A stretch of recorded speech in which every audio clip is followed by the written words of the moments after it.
রাজধানীর বিজয় কুমার বালিকা উচ্চ মাধ্যমিক বিদ্যালয়ে শুক্রবার থেকে শুরু হলো 7 দিনব্যাপী এনএসএস এর বিশেষ শিবির। বিদ্যালয় প্রাঙ্গণে আয়োজিত অনুষ্ঠানের মধ্য দিয়ে এনএসএস এর বিশেষ শিবিরের আনুষ্ঠানিক সূচনা করেন মুখ্যমন্ত্রী ডাক্তার মানিক সাহা। সাথে উপস্থিত ছিলেন আগরতলা পৌর নিগমের মেয়র দীপক মজুমদার, স্থানীয় কর্পোরেটর ভাস্বতী দেববর্মা সহ অন্যান্যরা। মূলত 7 দিনব্যাপী এই বিশেষ শিবিরে বৃক্ষরোপণ, রক্তদান সহ অন্যান্য কর্মসূচির আয়োজন করা হয়েছে।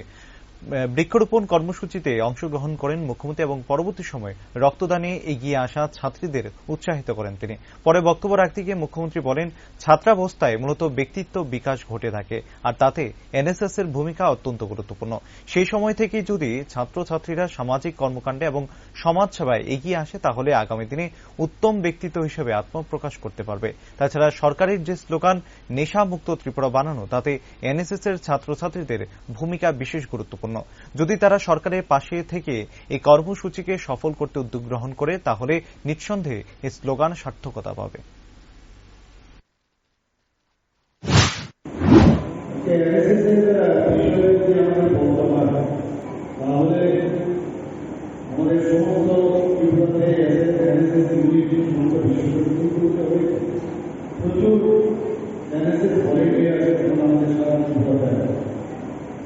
এবং তার যে এই যে অবজেক্টিভ, সেটা হচ্ছে যে সমাজসেবার মানসিকতা গড়ে তোলা এবং তার ব্যক্তিত্ব বিকাশ, যে পার্সোনালিটি, সেটা ডেভেলপমেন্ট।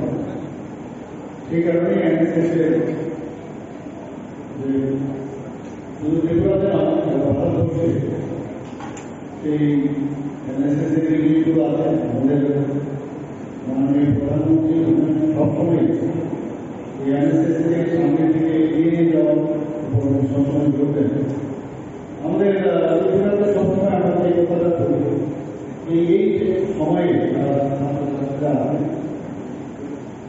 আমাদের সরকার থেকে বারবার আমরা বলছি নেশামুক্ত ত্রিপুরার কথা বলছি, নেশামুক্ত ভারতের কথা বলছি। এখানে যারা ছাত্রীরা আছেন বা এনএসএস এর যারা কর্মচারী আছেন, তাদের একটা বিশেষ দায়িত্ব, যে স্লোগান দিয়েছে সরকারের তরফ থেকে অবশ্যই